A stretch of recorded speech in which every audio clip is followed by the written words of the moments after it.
여러분 안녕하십니까? 잘 지내고 계시리라 믿고 있습니다. 여러분 모두. 어,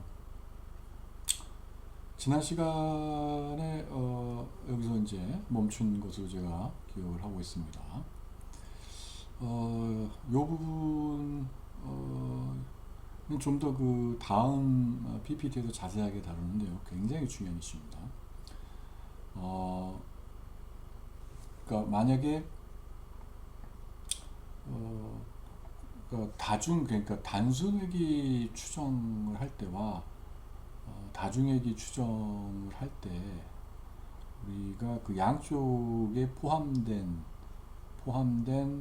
그 변수, 설명 변수, 추정 개수는 어떠한 경우에 크게 차이가 날지 아니면 어떠한 경우에 차이가 크게 별로 나지 않을지 이런 논의인데 이걸 좀 더 굉장히 중요한 이슈인데 다 자세하게 이제 다음 PPT에서 보지만 여기서는 그냥 좀 맛보기로 좀 보도록 하겠습니다.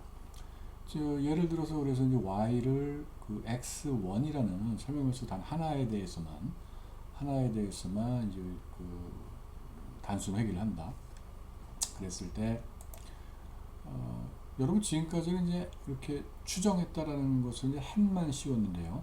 밑에 이제 추정을 했다는 건 햇을 씌우기 때문에 설명변수 두 개를 이용했을 때 지금 하나를 이용했을 때의 추정식은 여기 이제 물결 치듯이 요거 이제 이렇게 해서 표시를 하도록 하겠습니다. 그래서 설명 변수 한 개일 때와 두 개일 때의 추정식을 구분하기 위해서 여기는 이렇게 물결. 이거 정확히 얘기하면 틸다인데요. 틸다. 이제 물결은 틸다라고 읽습니다. 그래서 y 틸다는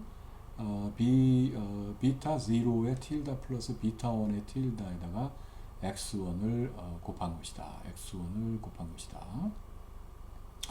그 다음에 이제 x1, x2라는 두 개의 설명 변수에 대해서 우리가 다중회의를 한다 했을 때 그 추정식은 햇으로 표시를 하고 y의 햇은 비타 0의 햇 플러스 비타 1의 햇 x1 플러스 비타 2의 햇 x2인데 말씀드렸다시피 요것과 그죠? 요 비타 1의 틸다와 비타 1의 햇은 얼마만큼 차이가 날 것이냐 요 문제죠. 근데 이 비타 1의 요거는 이제 좀 그 자세하게 좀 뒤에서 보겠습니다. 비타 1의 틸다와 비타 1의 햇간은 보통 다음과 같은 관계가 있다. 나중에 자세히 볼게요. 다음과 같은 관계가 있다. 즉 단순 회귀 분석을 통해서 얻은 추정 개수는 다중 회귀를 통해서 얻은 같은 x1에 대해 추정 개수에다가 그 다음에 그 다중회귀 분석에서 다른 설명 변수 그 x2의 그 추정 개수 비타 2의 햇에다가 저 델타 1의 틸다라는 걸 곱한다고 그랬는데 요 밑에 별표로 되어 있는 걸 보시면 델타 1의 틸다라는 건 요겁니다. 즉 단순회귀 모형에 포함되지 않은 설명변수 x2에 대해 가지고 x1으로 단순 회귀를 한 거예요. x1으로 단순 회귀를 한 겁니다. 그랬을 때 저 델타 0의 그 틸다와 델타 1의 틸다 추정 가능하죠. 그죠? 그러니까 x2를 저기 종속 변수라고 x1을 설명 변수로 해서 추정 가능하죠. 거기서 얻은 델타 1의 틸다 이렇게 된다. 근데 요거 여러분이 보시면 어떻게 되냐면요. 자, 언제 이 둘은 그렇다면 같아지느냐? 비타 2의 햇이 굉장히 뭐 0이거나 극단적으로 수학적으로 0이거나 델타 1의 틸다가 0인 경우 델타 1의 틸다가 0인 경우 그런 경우에 둘이 0, 두 개가 다 0이 될 수도 있고요. 근데 이제 여러분이 분명하게 이해를 하셔야 될 것은 비타 2의 햇이 0이라는 게 의미하는 것과 델타 1의 틸다가 0이라는 것이 의미하는 바를 정확히 이해를 하셔야 되겠습니다. 그래서 비타 1의 틸다와 비타 1의 햇 간의 관계를 보면은 두 경우에 방금 말씀드렸다시피 두 경우에 이 두 개는 같다. 첫 번째 베타 2의 햇, 베타 2의 햇이 0인 경우인데 그거 어떤 경우인가 몇 페이지 다시 갈게요. 이것이 0이라는 건 뭡니까? 결국은 이제 y의 움직임에 대해서 x2가 설명력을 전혀 갖지 않는 거죠. 그죠? 설명력을 전혀 갖지 않는 경우죠. 그죠? 그래서 첫 번째는 이 y 햇에 대한 x2의 표본에서의 부분 효과. 즉 그 x2라는 설명 변수가 그 y의 움직임에 대해서 갖는 그 효과가 그것이 이제 부분 효과. 왜? x를 고정시킨 상태 속에서의 x1을 고정시킨 상태 속에서의 x2만 효과를 보는 거거든요. partial effect죠. 저번에도 말씀드렸죠. 편미분의 개념이에요. 그 부분 효과, 즉 베타 2의 햇이 이제 0인 경우. 그 다음에 이제 또 한 경우는 어떤 경우가 있습니까? 다시 넘어가시면은 요것이 0이라는 것은 무슨 의미입니까? x2와 x1 간에 전혀 상관관계가 없다.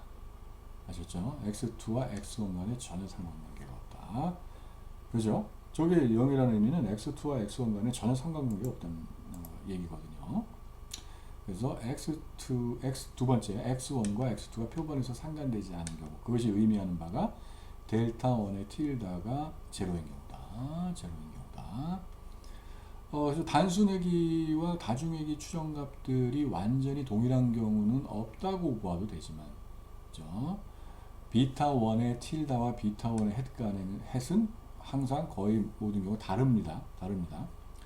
하지만 위의 공식을 이용하면 언제 이들이 크게 다르고 언제 상당히 비슷할지 알 수 있다. 예를 들어서 베타 2의 햇이 굉장히 작으면, 즉 x2라는 설명 변수가 y의 움직임에 대해서 갖는 그 부분 효과가 거의 없다고 본다면, 이 베타의 다중회귀 추정값과 단순회귀 추정값이 베타 1의 햇과 베타 1의 틸다가 서로 비슷할 것이며, 마찬가지로 예를 들어서 그 x1과 x2라는 두 설명 변수 간의 상관관계가 굉장히 낮다고 우리가 판단할 수 있다면은, 그죠?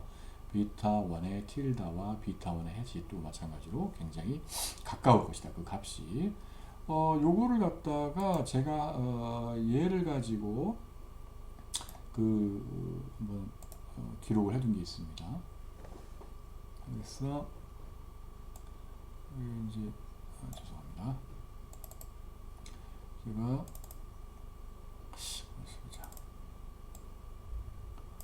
제가 이제 그 wage 1.dta 그 데이터, 즉 그러니까 임금에 대한 데이터, 여러분도 이제 가지고 계신 그 임금에 대한 데이터를 가지고 그 임금에 대해서 에듀케이션만을 가지고 그 단순회귀 분석을 한 결과, 그것이 가장 상단에 있습니다. 그 다음에 그 잠시만요, 좀 내리고, 그 다음에 이제 x2까지, x2 여기서는 뭐다? experience, 노동시장에서의 경험, experience까지 넣어서 한 다중회귀 모형, 그걸 한번 해봤어요. 자, 여기서 보실게요. 여기 어떻습니까? 여기 지금 보시면 아시겠지만, 이제 여러분 이거 좀 너무 붙였나요? 자, 여러분 보시면 아시겠지만은 요게 이제 그 베타 1의 햇이잖아요. 단순회귀 분석에서 베타 1의, 자, 아까의 노테이션으로 돌아가면은 베타 1의 틸다, 아셨죠? 베타 1의 틸다가 0.541359, 베타 1의 틸다에, 베타 1의 틸다. 자, 그 다음에 두 번째 것이 제가 이제 그 experience까지 넣어가지고 했어요. 여기 있죠? 이것이 뭐다? 베타 1의 햇. 요거 뭐다? 0.070094 베타 2의 햇. 아시겠죠? 베타 2의 햇. 이 값이 어떻습니까? 상당히 작죠? 0에 굉장히 가깝습니다. 그렇기 때문에 큰 차이가 그러니까 x1과 x2 간의 상관관계를 일단 차치하고, 첫 번째, 즉 베타 2의 햇의 값이 굉장히 0에 가깝죠. 그렇기 때문에 실질적으로 보시면은 여기 0.541359, 0.64427, 그러니까 0.1 정도의 차이가 나는데, 그죠? 0.1 정도의 차이가 나는데, 이것이 과연 그렇게 큰 것일까?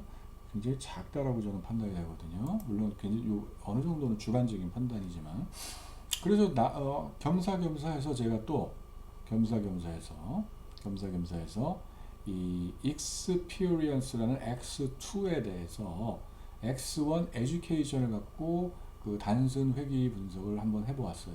그래서 여기 보시면 이게 뭐죠? 이것이 뭐예요? 마이너스 1.46818 델타의 1의 틸다입니다. 델타의 1의 틸다 PPT에 있는 기호로 하는 델타 1의 틸다 마이너스 1.46818 즉 해석을 하게 되면은 세테리스 파리부스를 우리가 해석을 많이 가능하다고 보면은 에듀케이션을 1년 더 받게 되면 노동시장에서의 경험이 마이너스 1.5년 정도, 1년 반 정도가 더 감소하게 되는 거죠. 학교에 더 오래 있게, 결국 이제 학교에 더 오래 있게 되면 노동시장에서의 경험들이 당연히 적어지겠죠. 노동시장 진출하는 시간이 더 지연되니까. 그래서 마이너스 관계가 있죠. 에듀케이션을 많이 받으면 노동시장의 경험은 당연히 적어집니다. 마이너스 관계가 있는데 1대 1.5 정도의 트레이드 오프 상충 관계가 존재한다. 뭐 이렇게 작은 건 아니죠.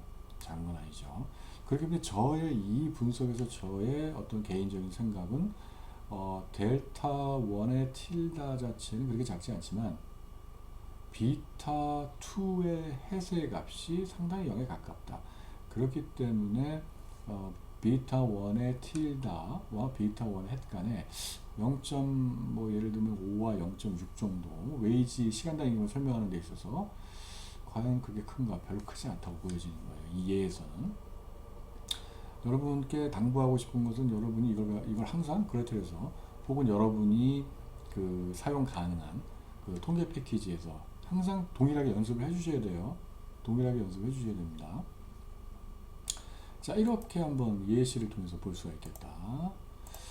자, 그 다음에 이 부분은 굉장히 중요하고요. 요 다음 슬라이드에 가면 굉장히 중요한 이슈로 등장하게 됩니다. 그리고 실질적으로 여러분께 감히 말씀드리는데 실증 분석에서 가장 중요한 이슈예요. 이것이. 그래서 다시 한번 말씀을 드릴게요. 자, 그 다음에 이것도 마찬가지로 모형의 적합도 부분인데 이제 R제곱이 있거든요. R제곱. 이것도 마찬가지로 이 부분도 마찬가지로 지금 보세요. 다중회계 모형으로 오면은요, 여러분께 뭐 증명이라든가 전개 과정이라든가 이런 것들을 생략하는 경우가 상당히 많습니다. 너무 복잡하기 때문에. 그래서 단순회계 모형에서 여러분들이 1차적으로 잘 이해를 해주셔야 되는 거예요. 이 R제곱도 마찬가지입니다. R제곱도 이미 배웠잖아요. 그죠? R제곱 모형의 적합도. 단순회계 모형에서 어땠습니까? R제곱이라는 거 다시 한번 기억을 상기시키자면 우리의 설명변수 단순회계 모형 분석에서 우리의 설명변수 X가 종속변수 Y의 움직임에 얘의 움직임, 설명수의 움직임이 도대체 얼마만큼 설명력을 가지느냐. 이 Y의 움직이는 부분, 이 Y의 변동 부분에 대해서 X의 변동이 얼마 정도 설명할 수 있느냐. 그 변수의 어떤 설명력이라는 것을 우리가 한번 측정을 해보는 거였단 말이에요. 이 부분도 마찬가지입니다. 다중회계 모형도 우리가 가지고 있는 예를 들면 X1과 X2가 있고 혹은 X1과 X2, X3가 있고 더 많을 수 있고 그죠? 우리가 포함시킨 이 총체적으로 이 X들의 움직임이 종속변수 Y의 움직임에 대해서 얼마큼 설명력을 가지느냐 이 부분입니다. 여기서는 전개가 굉장히 복잡하기 때문에 그냥 정의를 내리고 그냥 어떻게 해석하는지만 다시 한번 말씀을 드리고 끝내는 거예요. 이 단순회계 분석에서처럼 막 그 뭐 SST와 SSE와 SSR 그러니까 여기서 보시면 여기도 마찬가지로 SST가 SSE와 SSR의 합으로 등장하는데 우리가 단순회계 모형에서 어땠습니까? 저를 보여줬잖아요. 왜 SST가 SSE와 SSR의 합으로 될 수밖에 없는지 보여줬는데 여기서는 이제 그런다 생각하고 아셨죠?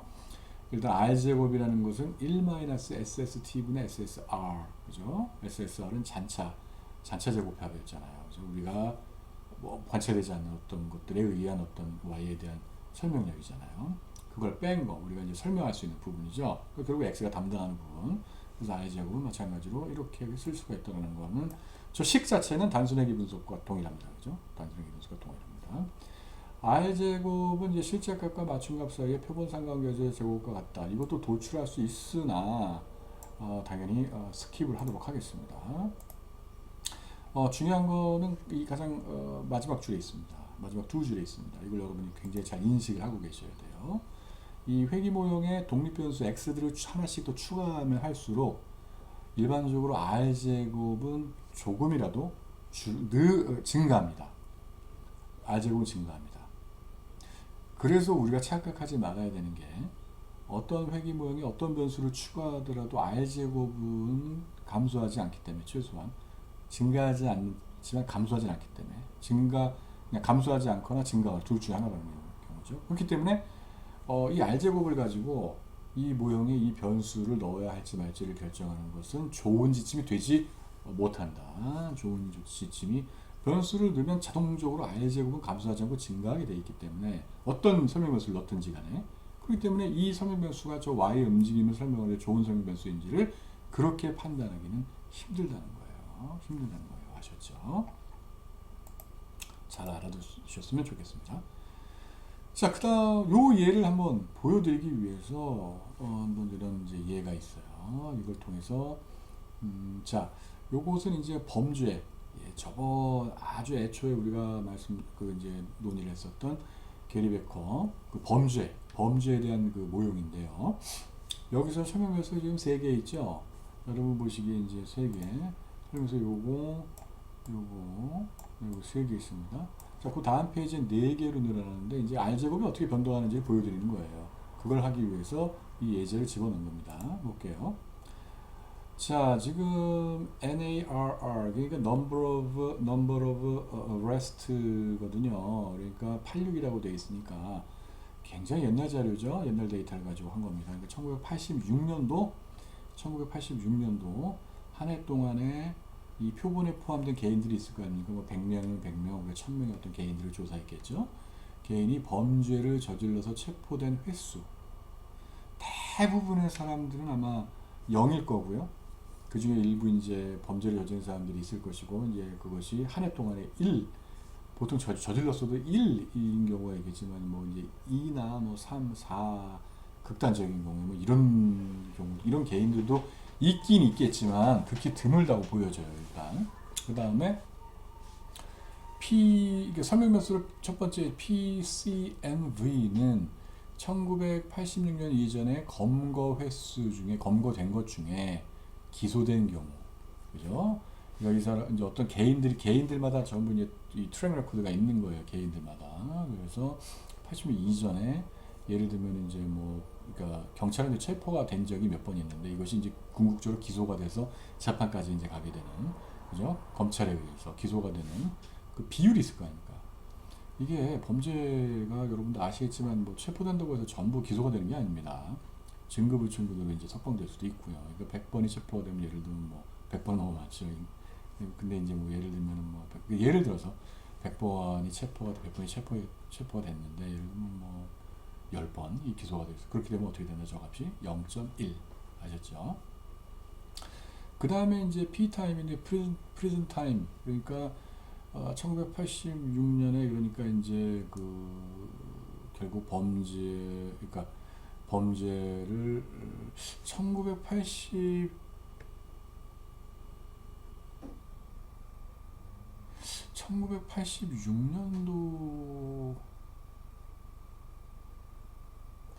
1986년도에 수감된 기간으로 지금 책임 교과서에 써 있습니다만 약간 좀 이상하네요, 그죠? 86년 그렇게 얘기를 합시다. 86년도에 수감된 기간 원로 이제 있는.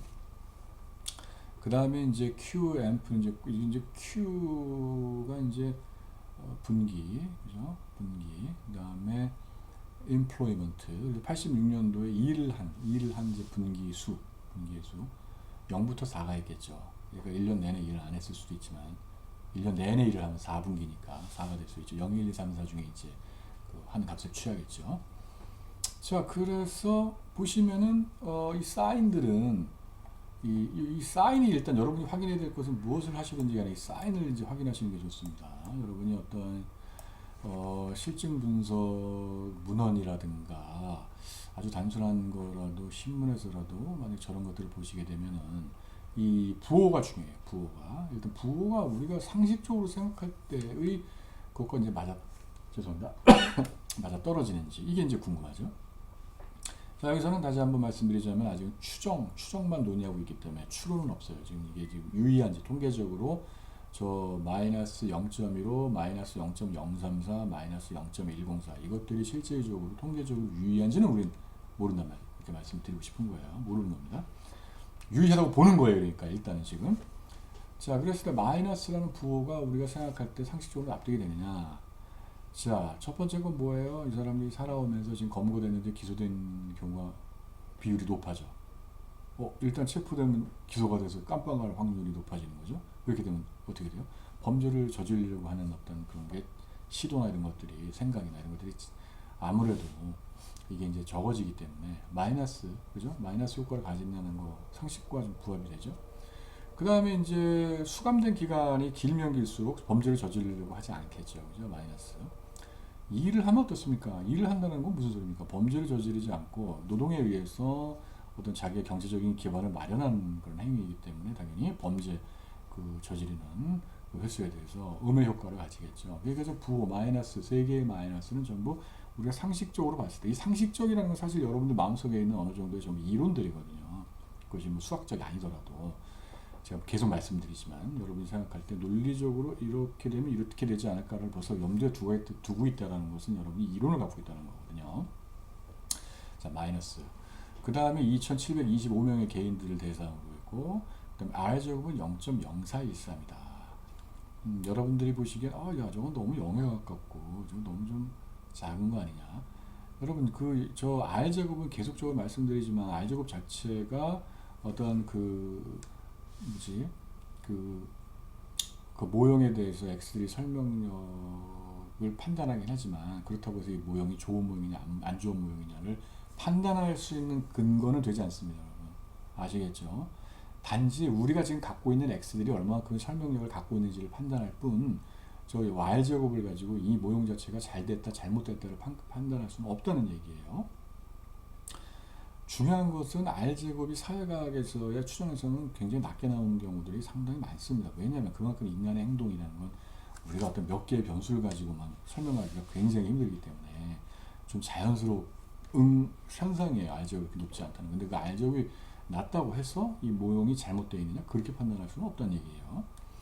자, 일단은 그러고 이제 그 해석을 좀 해보면은 예를 들면 이제 저 마이너스 0.150이 의미하는 것은 만약에 이제 기소율이 뭐 0.5 상승한다. 그렇게 되면은 그 PCNV 결국 기소율이 1 상승하면은 뭡니까?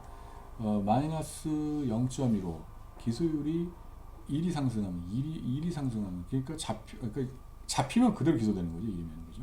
근데 기소율이 예를 들면 이제 0.5다. 0.5. 그러니까 잡히면 반 정도는 이제 기소 당하게 되는 건데 이렇게 되면 어떤 효과를 가지게 되느냐? 당연히 저 자리에 둬야 되죠. PCNV에. 그래서 마이너스 0.15 개수 추정된 개수 곱하기 그 x1이라고 칩시다. x1의 값 0.5 하면은 마이너스 0.075 그러니까 0.075회만큼 이제 그 범죄를 저지른 횟수를 감소시키는데 1인당 한 명에 대해서 0.075회니까 결국은 이거 100명당으로 환산을 해보면 한 100명당 한 7.5회 정도 체포 횟수가 감소되는 거니까 상당히 큰 거예요. 제가 볼 때는 이게 작지 않은 숫자입니다. 그 다음에 수감 기간이 12이면 12개월이거든요. 1년이거든요. 저 월로 측정이 되어 있잖아요. 수감 기간이 12가 상승하면 어떻게 됐나? 마이너스 0.034 곱하기 10이니까 마이너스 0.408. 인당 0.408 횟수가 감소를 하니까 이것도 제가 볼 때는 작지 않은 숫자거든요. 꽤 크거든요.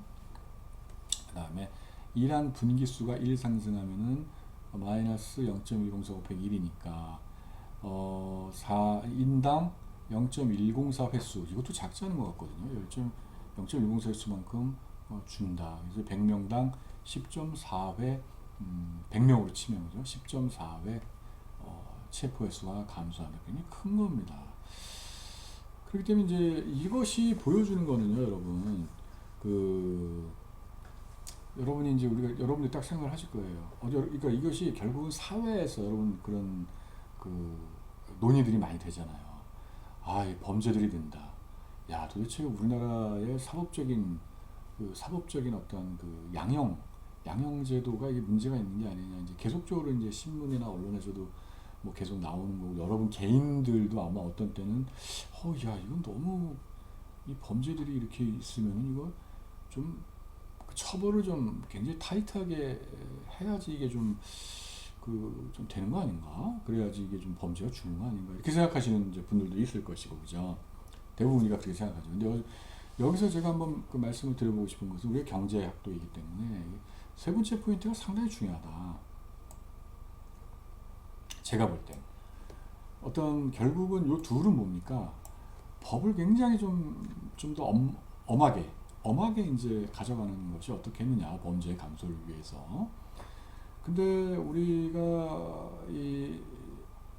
이것과 단순하게 이것만 비교하시더라고요. 그죠? 사람들이 일자리를 통해 일을 하게 되면은 범죄가 전반적으로 감소한다는 건 어느 나라를 막론하고 이것도 유지가 되는 그 스타일라이즈드 팩트라고 하죠. 관찰되는 실제 사실이란 말입니다. 그렇기 때문에 이런 모형에서 얘기하고자 하는 것은, 자, 우리가 실질적으로 범죄 행위를 줄이기 위해서는 법을 굉장히 강하게 좀 가져가는 것도 필요하지만 또 한편으로 보면 뭔가 경제적으로 일자리를 창출하거나 이렇게 해서 사람들이 일을 하게끔 만들게 되면은 또한 마찬가지로 범죄가 줄게 되겠다. 이런 어떤 메시지가 있는 거예요. 이 모형에서 그런 메시지가 있는 겁니다. 아셨죠? 그래서 우리는 좀 저런 측면도 좀 봐야 되겠다. 자, 그다음 아까 뭐라고 말씀드렸습니까? 이제 그다음에 이제 여기서 예제는 뭘 보여주냐면 이제 설명연수 하나 좀 증가시키는 거예요. 설명연수 하나 증가시키는 겁니다. 자, 그래서 앞에 모형과 동일한 모형인데 요 변수를 하나 추가했어요. 아셨죠? 추가했습니다.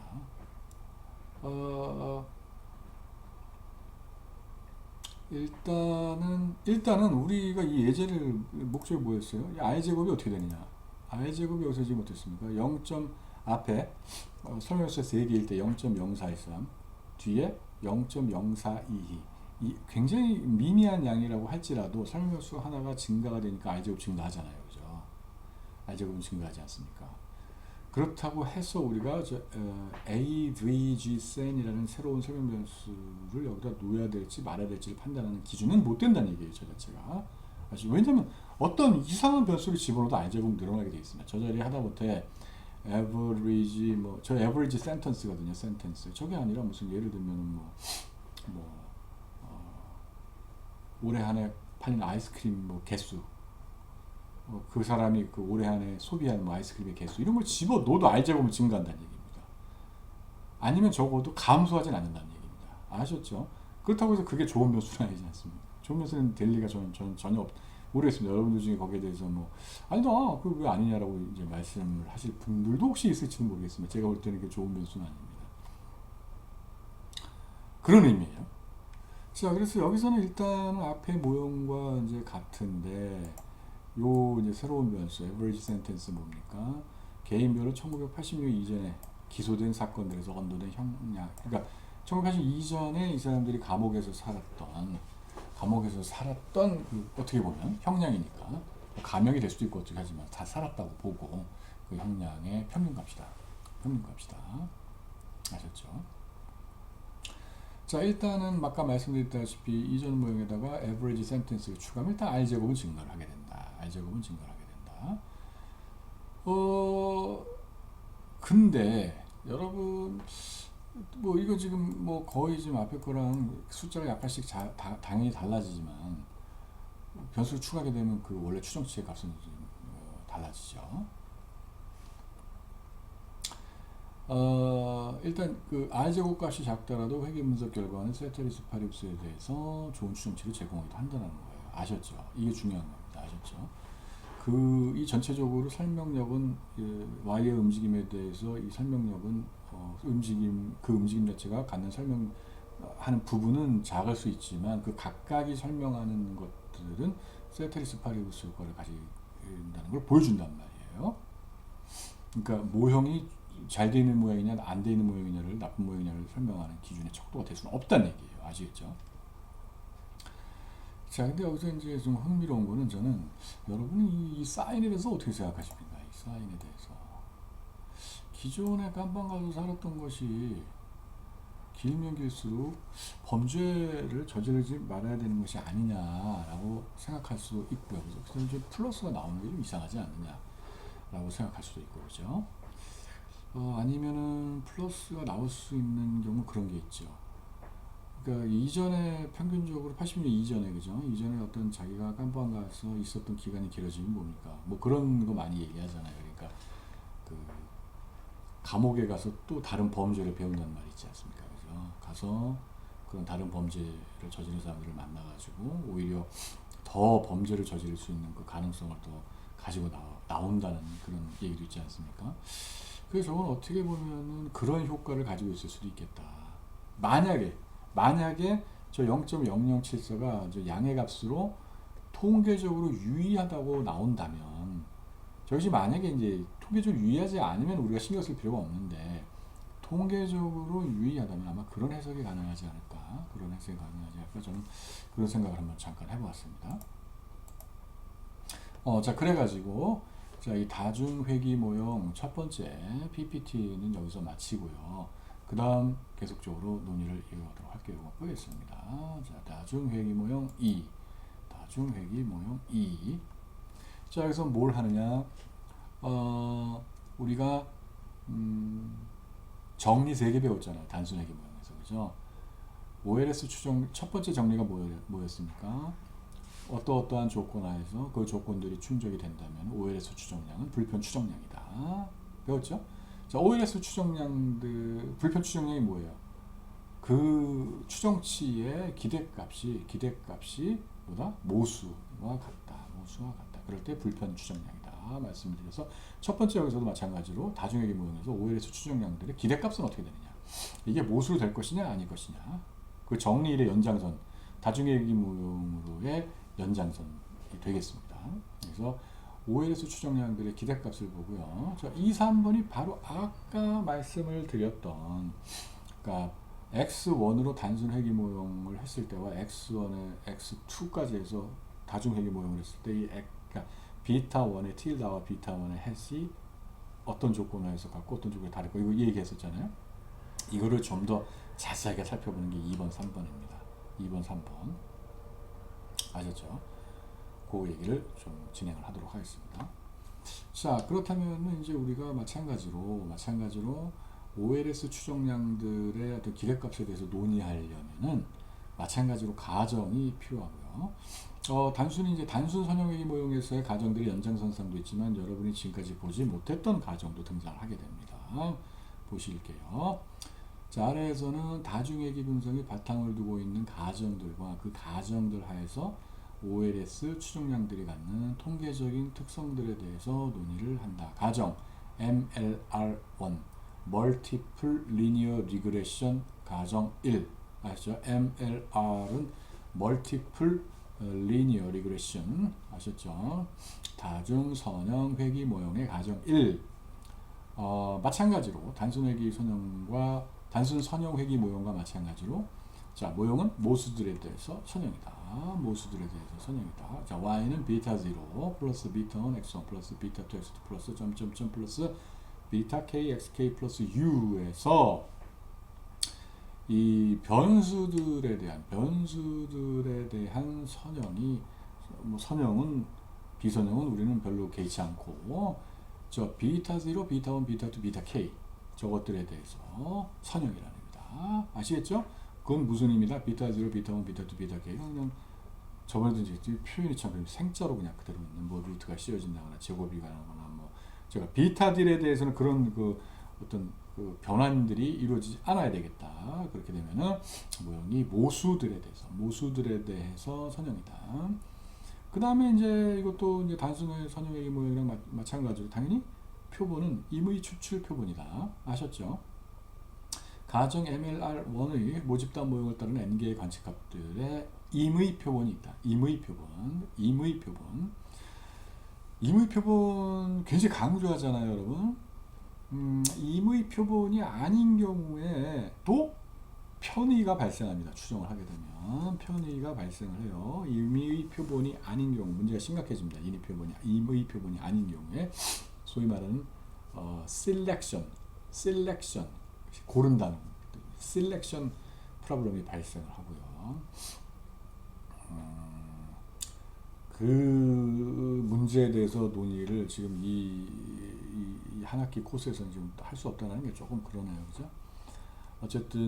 어쨌든지 간에 상당히 많은 경우 이제 우리가 이제 공적으로 우리가 처음 배웠던 그 각가지 데이터의 종류가 있잖아요. 우리가 그 무상으로 얻을 수 있는 정부와 정부의 의뢰를 받은 국가기관들이 생산한 이제 통계들이 있는데 대부분 거의 모든 통계가 임의 추출 표본이에요. 근데 이제 임의 추출 표본을 가지고 분석을 하다 보면 부득이하게 그 중에 일부를 랜덤하지 않게 이용할 수밖에 없는 경우가 발생하는데 그런 경우에 이제 셀렉션 프로블럼이 발생하는 그런 경우죠. 그래서 대부분의 통계 자체는 임의 표본입니다. 데이터 자체는 임의 표본이에요. 임의 표본. 그 다음에 이거야말로 여러분이 지금까지 이제 단순 선형외계 모형에서 전혀 볼 수 없었던 그런 이슈입니다. 굉장히 중요한 이슈 중에 하나입니다. 자, 완전한 공선성이 없다. No perfect collinearity. 그러니까 collinearity가 공선성이에요. 코는 항상이니까, 함께니까 함께. collinearity 뭔가가 두 개가 함께 뭔가 선형을 구성하고 있는 거거든요. 근데 이제 perfect한 완전한 공선성 이게 이제 없어야 된다는 게 우리가 가져 있는 거예요. 근데 이제 일단 저 무슨 의미냐? 표본에서 물론 그렇게 된다면 이제 모집단에서까지 함축을 하는 건데요. 독립 변수 x들 중에 일단은 이 어느 것도 상수가 아니고는 사실은 완전한 공선성의 문제와는 상관이 없고요. 어느 것도 상수가 아니라는 거는 우리가 그 단순 선형외계 모형에서 배웠던 거 다시 한번 상기시켜 드릴게요. x들이 그러니까 단순 선형외계 모형에서는 설명수 x 하나였잖아요. 근데 x가 뭐였다? xi-x 바의 제곱의 시그마 얘가 0보다 커야 된다. 그때 말씀은 0이 아니어야 된다. 무슨 소리냐면 x가 변동이 있어야 된다. 그때 무슨 말씀을 드렸냐면은 예를 들면 교육 연수가 시간당 임금에 미치는 영향을 분석을 할 때 모든 사람들의 그 교육 연수가 12다. 그러면은 분석할 수가 없잖아요. 변동성이 있어요. 어떤 사람은 12년을 받았고, 어떤 사람은 8년을 받았고, 어떤 사람은 16년을 받았고, 교육을. 그 변동이 있잖아요. 그러니까 이 독립 변수들을 우리가 x1, x2, x3를 만약에 포함시켰다고 하면 그 각각이 어느 것도 다 그런 변동성, 이 모두가 다 각각이 다 변동성을 갖고 있어야 된다는 얘기예요. 그래야지 얘가 변동성을 갖고 있어야지 y의 변동성에 대한 설명력을 가지는 거거든요. 그 얘기이기 때문에 저거는 사실은 완전한 공선성과는 큰 상관은 없고 여기가 이제 공선성입니다. 완전한 공선성. 독립 변수들 간의 정확한 선형관계가 없다. 여러분 편의상 선형관계는 이렇게 생각을 하시면 돼요. 이런 관계가 성립을 한다면 y와 x 간에는 선형관계가 있는 것입니다. 이런 관계가 있으면 y와 x 간에는 선형관계가 있는 거예요. 아시겠죠? 혹은 이런 관계가 있으면 y와 x 간에는 완전한 선형관계가 존재하는 겁니다. 아셨죠? 완전한 선형관계가 존재하는 겁니다. 그러한 관계가 없어요. 그러니까 설명변수들 간의 저러한 선형관계, 정확한 선형관계가 없어야 된다. 그 다중회귀 모형에서 어떤 독립변수가 다른 독립변수 혹은 다른 독립변수들이 정확한 선형결합으로 표현될 수 있으면 우리는 모형에 완전한 공선성 문제가 존재한다. 고 말하며 이 경우 OLS 모형을 추정할 수 없다. 네, 없습니다. 근데 이 프랙티컬하게 보면 실제적으로 보면요. 어떤 그 그 통계 패키지도 어떠한 통계 패키지도 어떠한 통계 패키지라고 다 얘기할 수는 없겠네요. 제가 사용해보지 않은 통계 패키지도 많으니까. 근데 제가 이제 대표적으로 사용하는 스테이터라는 통계 패키지는요. 만약에 이제 이 추정을 할 때 버튼을 딱 누르면요. 만약에 어떤 그 완벽한 완전한 공선성이 있는 변수들이 존재하는 경우에 자동적으로 그 중에 하나를 탈락을 시켜버리고 추정을 하기 시작해요. 아셨죠? 그런 경우가 있습니다. 그러니까 추정할 수 없다라는 건 이제 이론적인 논의고 실제적으로 그러니까 빼면 되는 거예요. 빼면 되는 거죠. 근데 이제 보통 실제적으로 보면 통계 패키지도 자동적으로 어느 하나를 제거를 시켜버리고 그러면서 보여줘요. 얘는 저 콜리니어리티가 있어가지고 그러니까 퍼펙트 콜리니어리티죠. 제거를 했다. 이런 식으로 보여줍니다. 메시지를. 중요한 건 이제 두 번째입니다. 중요한 거는 이 가정하에서 독립변수들은 서로 상관관계가 있을 수가 있어요. 상관관계는 있을 수 있습니다. 하지만 이것이 의미하는 것은 완전한 상관관계. 그러니까 저 선형 결합으로 두 변수가 표현되면은 안 된다는 얘기예요. 안 된다는 얘기예요. 아셨죠? 그 어떤 설명변수가 다른 설명변수와 완전한 상관관계에 있다면, 즉 완전한 공선성이 존재한다면, 그러니까 만약에 두 변수가 완전한 그 공선성이 존재하면은 하나를 탈락을 시켜야 돼요. 모형에서. 그렇게 해서 추정을 해야 합니다. 아셨죠? 그래서 설명변수들 간에 완전한 공선성이 없어야 한다. 이것이 굉장히 중요해요. 그러니까 단순 선형의 모형에서 당연히 등장을 할 수가 없는 그런 가정이죠. 하나밖에 없으니까. 여기서 두 개 이상 가니까 x들 간에 어떤 관계가 있을 수가 있잖아요. 그죠?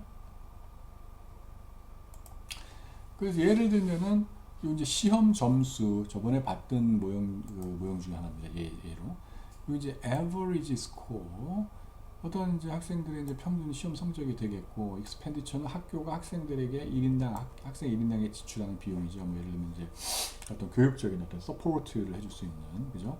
학교가 학생 1인당 지출하는 금액 average income은 그 학생들이 속해 있는 그 가구의 그 평균 소득들이죠. 그죠? 이것을 이제 집어넣었던 거 저번에 이 예를 봤어요. 알겠죠? 자, 이 모형에서 expenditure와 average income은 상관되어 있을 가능성이 그러니까 주의해야 될 게 이 얘네들 간의 상관관계 분명히 있을 거 아니에요. 그죠? 보면은 그때 모형이 가정했던 게 이 average income이 높아질수록 그러니까 이거는 뭐냐면은 어떤 지역이 상대적으로 이제 어떤 부유한 지역이면은 그 지역에 속해 있는 학교에서는 학교 자체도 학생들에게 지출하는 금액이 재원이 풍부하고 할 수가 있기 때문에 지출하는 금액이 높아질 수 있다는 얘기를 그때 아마 언급을 잠깐 해드렸을 거예요. 이 모형은 그런 내용을 담고 있습니다. 그래서 상관관계가 있죠. 그러나 이제 문제는 저 둘 expenditure와 average income이 아까 말씀드렸다시피 완전한 선형관계로 표현될 수 있느냐의 문제인데 그렇지 않을 가능성이 굉장히 크다는 얘기예요. 예를 들면 뭐 average income이 뭐 예를 들면은 뭐 이게 expenditure가 어떤 average income의 어떤 비율, 정확한 비율로 모든 데이터 포인트가 그렇게 존재하기는 상당히 힘들거든요. 이제 완전한 그 공선성의 문제는 이제 바로 그런 거랍니다. 그래서 이제 이것이 근데 여기서 이제 그렇기 때문에 상관관계는 있지만 저거 average income을 갖다가 식에 포함시키는 이유는 저것이 근데 만약에 보세요. 상관관계가 있는데 얘를 갖다가 1로 집어넣었다? 그럼 U와 expenditure가 상관관계를 가진단 말이에요. 그죠? 그렇게 되면은 비타 1에 문제가 생기는 거죠. 그죠? 그래서 average income 집어넣은 거죠. 만약에 expenditure와 average income 간에 완전한 공선성이 존재한다면 average income 자체는 빼버리면 됩니다. 알겠죠? 그래서 만일 학생당 지출액이 평균 가구 소득과 완전한 상관관계를 갖는 표를 얻는다. 이거는 우리가 너무 운이 없는 그런 데이터를 얻기도 굉장히 힘들어요, 사실. 아셨죠? 그래서 여기서 강조드리고 싶은 것은 이제 다중의 분석으로 가게 되면은 설명 변수들 간의 상관관계가 존재할 가능성은 얼마든지 있으나 두 변수 간의 완전한 선형관계로 표현될 수 있는 관계가 존재한다면 그러니까 완전한 공선성이 존재하면은 안 된다. 안 된다. 그렇지 않다. 하는 것이 이제 가정이 되겠습니다. 그래서 이번 비디오는 여기까지 멈추고요. 다음 비디오에서 계속 이어서 가는데 이제 바로 아까 뭐다? 그 이제 만약에 다중 이제 이런 아니 그때는 이제 그때 가서 다시 한번 논의를 하도록 하겠습니다. 그래서 이 비디오는 여기서 일단 마치도록 할게요. 네, 감사합니다.